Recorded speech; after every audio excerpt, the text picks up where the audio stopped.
some noise for 2022. Come on. Awesome, awesome, awesome. Karthik Padmanabhan. I'm the co-owner of Yash Farm Stay. That's my daughter who's on the camera today, Reshma Karthik. My wife is on the kitchen. And if she's not on the kitchen, then you guys are not going to have. So she better be there. So we're going to take a 45-minute farm tour, and this we are planning to record and put it up on our YouTube channel. If you guys have any challenges, let us know. We will probably edit that portion. So we can start heading towards the borewell there, and we start the tour. Sure. Yeah, sure. We started to develop this from 2016 onwards. So this is very narrow here, and as it keeps going around another 500, 600 meters, it kind of broadens out. And this is the highest point of the farm. So that's the northeast corner.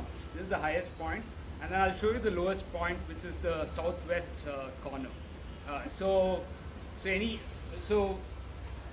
the reason why we have got the borewell out there is because it's the northeast corner, and this has been built based on Vastu compliance.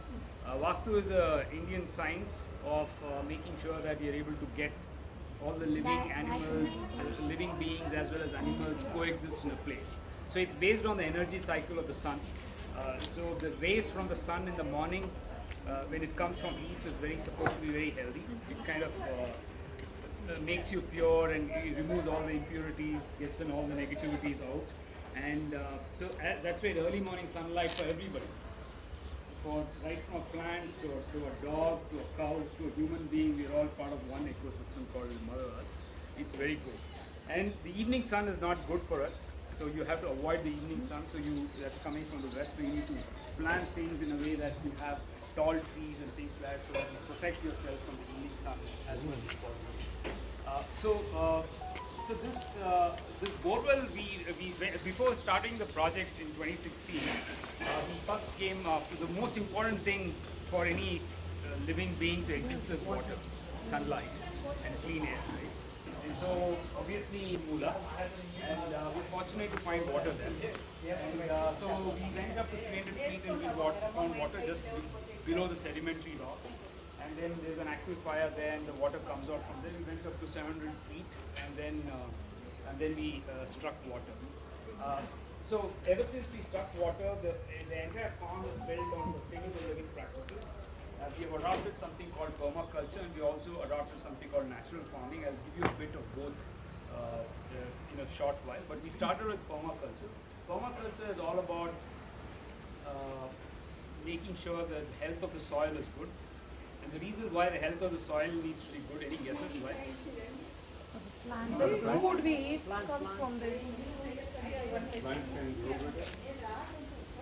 Think about yourself. If there's no soil, then there's no us. If there's no soil, there's no us. Okay, so first we have to take care of us, and then everything else can fall in place, right? And so if there's no topsoil, there's no us. And we can't eat food, and we can't eat currency notes, right? We still need to eat our idli, vada, sambar, and rice and rasam and all those nutritious things our body craves for. We still need food. So the topsoil is very important. And so permaculture teaches you the technique of preserving, making topsoil very nutritious.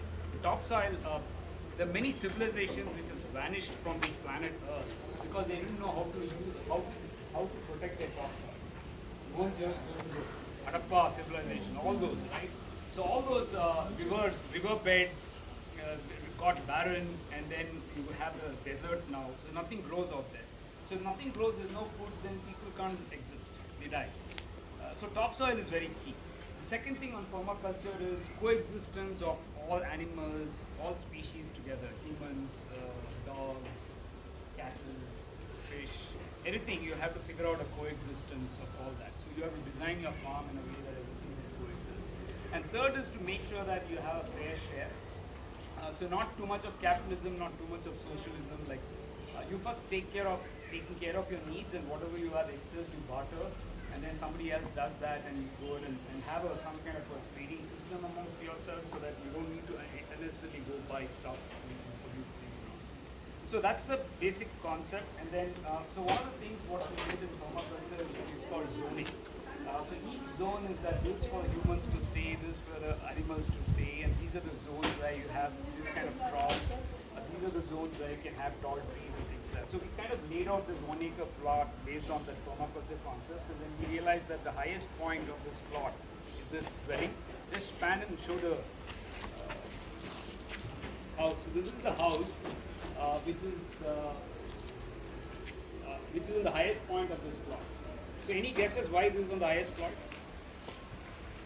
Why are we housed on the highest plot? Because inherently we think as humans we are the super species, right? So we have to first survive. Only then the world survives based on our services. Pulling a leg on that because that's the kind of arrogance what human species have in general. Not that I'm saying alluding that we all have here, but the fact is that so we have to survive when there's excessive floods and that, and there's, if you have a house on a highest point, the water doesn't stay here, the water just rushes out, and so you're protected. And the next zone is for the cows. So just below down we have the cows and then the hen and all that, and then I'll take you to the lowest point where the water actually goes and settles down and becomes a pond, which we've used during rainy season. So on the sustainable living practices, there are three things that are very important for us. One is clean air, water, food, and energy to. And what is the most important thing people need energy in today's time and age? Sorry?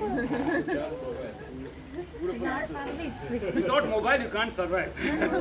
Without mobile and the internet that comes along with that, so you can't really survive, right? So you need energy for that. If not, you can manage something. Cold water also you can get used to. But you can't survive without a mobile.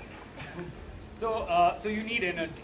And so clean air, how does clean air come? Trees around? Yes, beautiful answer. Trees around. So first you need to make sure that you have at least 30% of the farm with trees. 30%. So we have around 200 to 250 trees planted, including the bamboo shrubs.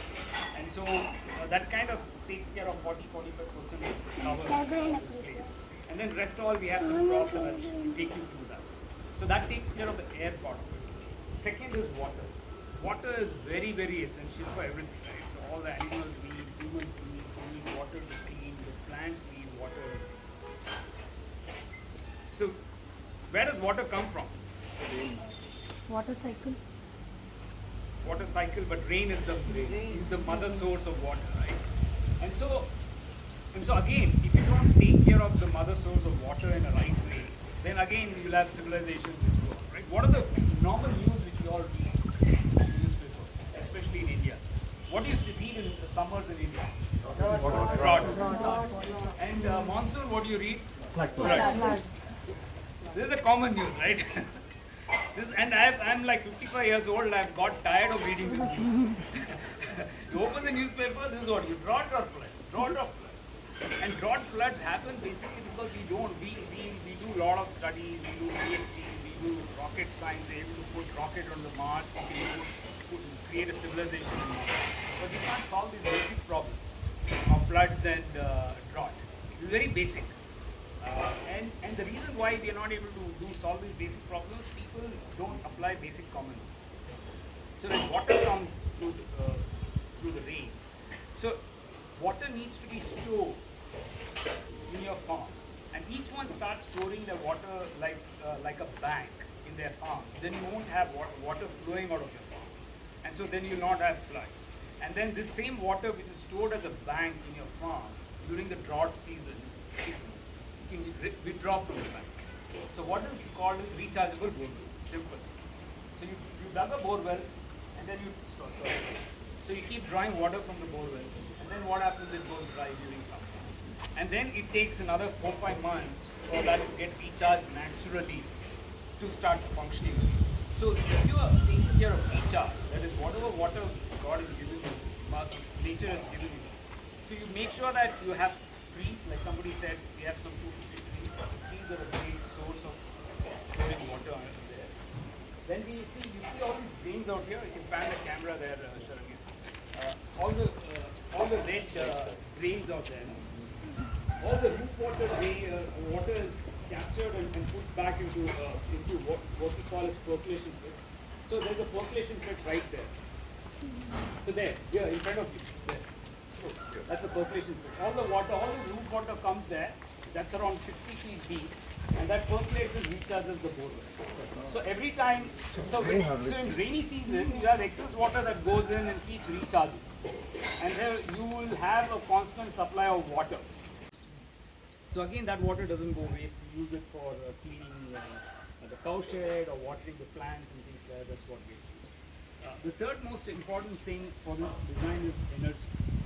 So we talked about air, we talked about water, and third is energy. So energy is here. If you see, we have solar panels out here, and so the solar panels here, basically, we have implemented a hybrid model of energy management using the solar panels. So we have a lithium-ion battery which stores all the solar energy, and then if during a few months and few days when there is not sufficient sunlight, we take power, we consume power from BESCOM. So that's the hybrid part. But all the borewell motor and all that runs out of BESCOM. All your lighting, whatever you need, lighting, fan, everything, refrigeration, everything that the house is being used is powered by the clean tech energy, which is solar. So on the energy again, we need to make sure that the energy management becomes very efficient, right? Whatever you design, you can't consume more energy. There's only that much solar energy, like 5-6 hours you get, and then you can store that much only. So you need to design everything, whatever you're staying. So where are the ways where humans consume a lot of energy? What is the one way energy we consume? Hot water, boilers, Geysers, refrigerators, AC. generators, running AC fans, is the number one. It's a killer. AC is the number one. So when you're designing a solar thing, first the guy AC idea ilva. AC illa andre okay, you're not going to use AC. Its design becomes here. AC is the biggest thing, right? So why do you need AC? To keep ourselves cool. And so you need to. So then you need to think, what kind of houses are you living in? And because then it comes to the house. This house is an AC house. Without using AC, it's AC natural. So you need to have a dwelling which is air conditioned naturally. When it's hot outside, it's cool inside. When it's cool outside, it's hot inside, right? So I'll give you an explanation of that. So energy management is also about, one is clean tech energy, the solar, and other is about how do you make it very energy efficient, whatever your needs are, right? So you need to make sure that you're energy efficient. Other thing is, of course, you said hot water. So we use solar water heaters, and then second area is in terms of using all these other gadgets and equipments and things like that. So we generate 4 units a day, and so 4 units you can probably go up to 6 units, 7 units. So you need to be mentally tuned to how much energy you're generating in a day, because as soon as you wake up, you're in tune with nature, right? You know how bright the sun is, so how much energy are you going to get today, and how much are you going to use, and what are the alternatives you're going to use. Like you might not use a food processor, you'll use the ragi kallu, the traditional way of doing, because it's not